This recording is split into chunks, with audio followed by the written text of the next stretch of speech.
Hi modelers, it's Chris, the modeler at ABR Modelworks, and in this video, building ABR Lines, vlog number 4, we're going to be adding the side pieces to the existing module to give it some extra width. Now in the last video I posted what's been happening at ABR Modelworks, I mentioned that there are 3 train shows coming up in Perth in the not so distant future, one of which is about 4 weeks away, and the second one only a week or so after that. Additionally, on the long weekend of the 3rd to the 5th of June, we have our big train expo in Perth at the Claremont Showgrounds, and I need to have a completed module that will be 2700mm long, 2.7 metres, with the buildings and the scenery and everything, and I need to have a complete loop around at the same time. So there's quite a lot of work that I need to get through in not so many weeks. Now currently our baseboard module is made up of 2 1350 long by 600mm wide baseboard kits, and what I'm going to be doing is jutting out on one of them another 300mm. So we'll have our 300mm step out, followed by a 300mm by 450mm, a 300mm by 600mm, and that will take us through the 1350 section. And then at the next 1350 section we're going to start coming back in with a 45-degree sitting on top of a 600 by 150 with a 600 by 450, and then finally returning back into the module itself another 150 corner piece. So these modules, these pieces all need to be assembled as individual items, and then what we'll be doing is gluing these 3 together and followed by gluing these 4 together, and then we'll glue this one to one of the 1350s and the other set to the other 1350 module. Okay, so first up I'm just going to do a quick recap on how you assemble the individual modules. They're all basically the same. Obviously the shape and number of components is different.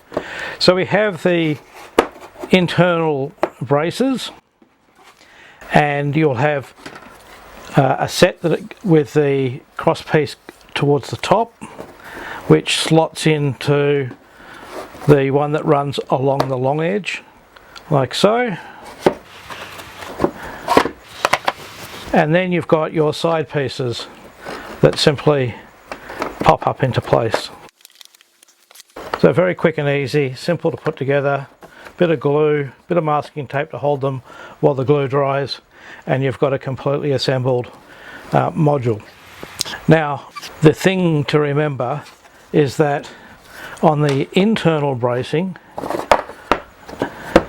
what you need to do so that they easily slot into position is just get a sanding block and put a slight 45-degree to help lead the tabs into the slots.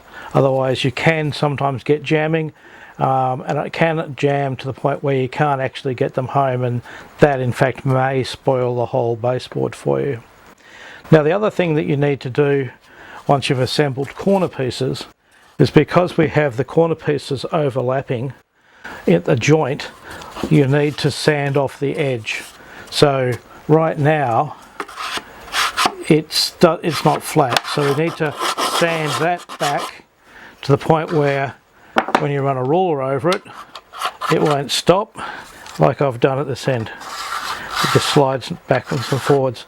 So that way that whole face is nice and flat, and then it will butt up against whatever you're going to connect it to, whether it's being glued permanently or it's just sitting there with some bolts. So what I'm going to do next is I'm going to assemble all of these components into their individual modules, and then we'll be taking one of the existing 1350 module kits, and we'll pop it up on the bench and glue these pieces, these modules, to it, and by doing it that way we'll get everything nice and square. So now, as you can see, I have all of the modules now glued together and ready for gluing to the side of the main module. One of the things that I've done, I've carefully selected the size of the module so where possible it crosses one of the joints in the main module. This will add to the strength of the whole module itself. So the next step is to take the legs off the main module, take the pieces, put them up on the bench, line everything up and glue them together.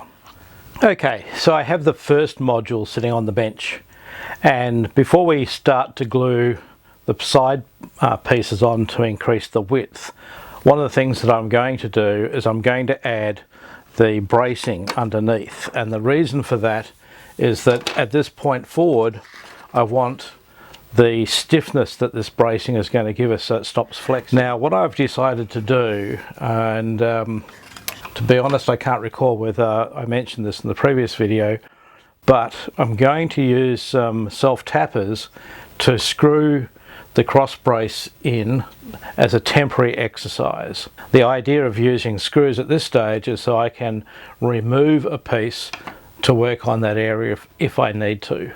Once I've got the baseboard to the point where I don't believe I'm going to need to get into those areas, like I've got any points or wiring and all that sort of thing done, then that's when I'll glue them in place permanently. So now a couple of things about screwing these on. I have gone for a fairly small screw, just a little metal self-tapper. I'm going to drill a pilot hole and then I'm going to screw them in by hand because I want to make sure that I get a really good bite. The temptation is to use the power drill to drive home the screw. Sometimes when you do that in fairly soft materials, you'll over tighten it slightly and you won't get as good a grip. So the reason why I'm doing it by hand is to increase the strength of the grip itself.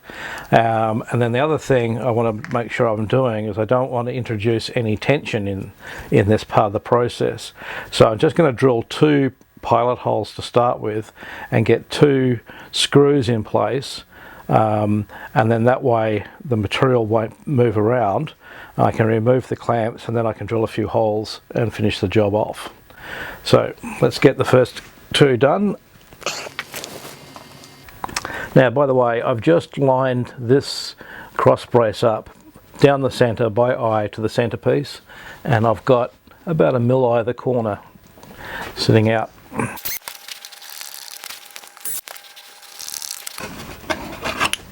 So now I can remove those clamps to stop the piece from moving sideways. I mean, it's still got a lot of flex there, but it won't move sideways. We won't be putting any extra stress.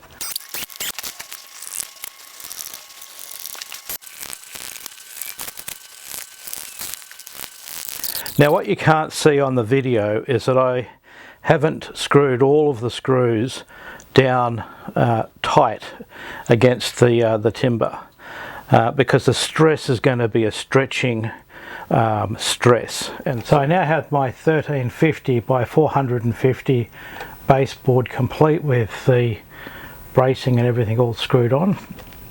I've now got next to it the 3 modules that I'm going to put on the side of it to make it step out, and I've got some bracing pieces cut for that, and these pieces at the moment are just sitting there, they're not glued in place, and so I'll be assembling those into an assembly that I can then glue onto the side. So I'll go ahead and do that. Assembling this section is the same, we've done it plenty of times before. So I'm simply just going to glue these 3 pieces together on their faces, and then when the glue dries I'll bring it up to this module and glue it in place and then put the cross bracing on. The piece that is going onto the side all glued together as a single unit. I have a block of wood clamped at the end that I can slide it up against so that the end is parallel, and what I'm going to do next is do the same thing. I'm going to put glue on both faces, just give it a bit of a wipe backwards and forwards to smear the glue on the surface, and then I'm going to use a bunch of bolts to clamp it together until it dries. So these bolts will all be taken out. So that's what I'm going to do right now. Okay, so as you can see, this is pretty much done now. I've got the cross braces sitting on their supports. That's all done. I just need to screw those in place so that they are finished, but other than that, this baseboard now is finished with its extension.